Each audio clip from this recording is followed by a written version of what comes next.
Well, that was a fucking cracking fight last night. Better than I thought it was going to be. Leigh Wood has retained his WBA Featherweight title over Josh Warrington with a 7th round stoppage. And to be honest, Warrington was dominating pretty much the whole fight. The first round I thought was pretty even.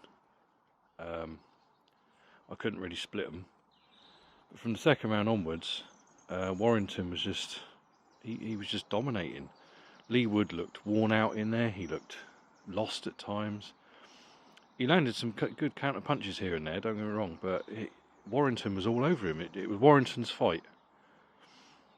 And he cut him, he swelled up his eyes. There was a few dirty tactics in there, as we all know, as I've said before. Warrington is a dirty fighter, he really is. However, it wasn't quite as bad as some of his other performances. And then in the dying seconds of the 7th round, he landed that combination out of nowhere. Right, left, right, left, right, left. And sent Warrington sprawling flat on his back.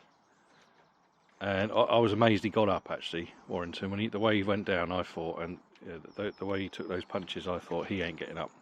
I couldn't. But he got up. The referee stopped it correctly, in my opinion. He had his back to the referee. His body language wasn't looking good. He didn't look like... his legs were shaky. He was fucked. Yes, the argument could be made that, well, he should have been given the opportunity to get his minutes rest and whatnot. But just going on his body language... Sorry, I'm just looking off camera at my dog, because he's up to something over there. Because he thinks I can't see him, you see. Yeah, I'm watching you. But yeah, I don't know where Warrington goes from here, really, because that was... I wouldn't mind seeing the rematch, actually. I don't think it will happen, because I know Woods expressed interest in moving up to super featherweight. But, no, I was very, very impressed with that fight last night. I really, really enjoyed it. It's up there for the contenders for Fight of the Year, let's put it that way. I mean, I don't know where Warrington goes, really, because obviously he lost to Lopez last year. He was knocked out by Lara a few years ago now. And I'd like... Maybe he could pursue the third fight with Lara, because the rematch wasn't particularly satisfying, was it? Because obviously it ended in a no contest after a headbutt, strangely enough. Isn't that funny? That's the theme with Josh Warrington. But no, I really enjoyed that fight. I can see why people got upset saying that it was an early stoppage, because it was right at the end of the round. But I'm just going purely off body language. He had his back to the referee. His body language was saying he was fucked. He didn't want any more, couldn't take any more. And I would have stopped it, personally. But at the same time, I agree with the people out there who got upset about, oh, it's early, it's early. It's one of those judgment calls. What do you do? Could he have recovered in time? Could he have carried on? Would he have got absolutely fucking sparked out and potentially seriously injured if he carried on? Who knows? But no, thoroughly enjoyed that. I mean, Leigh Wood, let's be honest, I like him, but he's the weaker of the featherweight champion, so I don't really know what happens with him, really. I know, like I say, he's expressed interest in moving up, so obviously that would vacate the WBA title.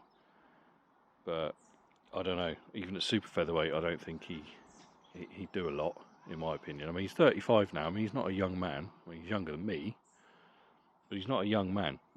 And obviously, the lower weight divisions, it's very rare that you see an older fighter. And obviously, Nonito Donaire and Manny Pacquiao are probably the exceptions. But anything but sort of below middleweight, quite often, once you hit your mid-30s, you're getting a bit past it. But we'll see. We'll see. But no, I thoroughly enjoyed that fight last night.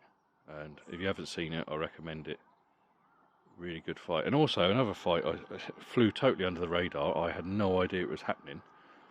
Zurdo Ramirez beat Joe Smith Jr. over 10 rounds.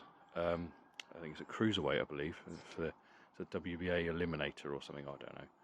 But I didn't even know that fight was happening until yesterday. I'd not seen anything about it anywhere until yesterday. So I saw that one this morning when I got up. That was a fucking cracking fight. Zurdo Ramirez took a unanimous decision, but they really went at it. You find these fights that nobody sort of promotes or gives that much of a shit about, and they're actually fucking brilliant fights. So that was a good fight. I don't know where Joe Smith's another one. I don't know where he goes from here now. I mean, obviously he came off that devastating loss to Beterbiev last year. So, and now he's just lost that one to Ramirez. So I don't know really what's going to happen with him. But there you go. Happy days. Good weekend of boxing. Hope you're all alright, folks, and I'll speak to you soon.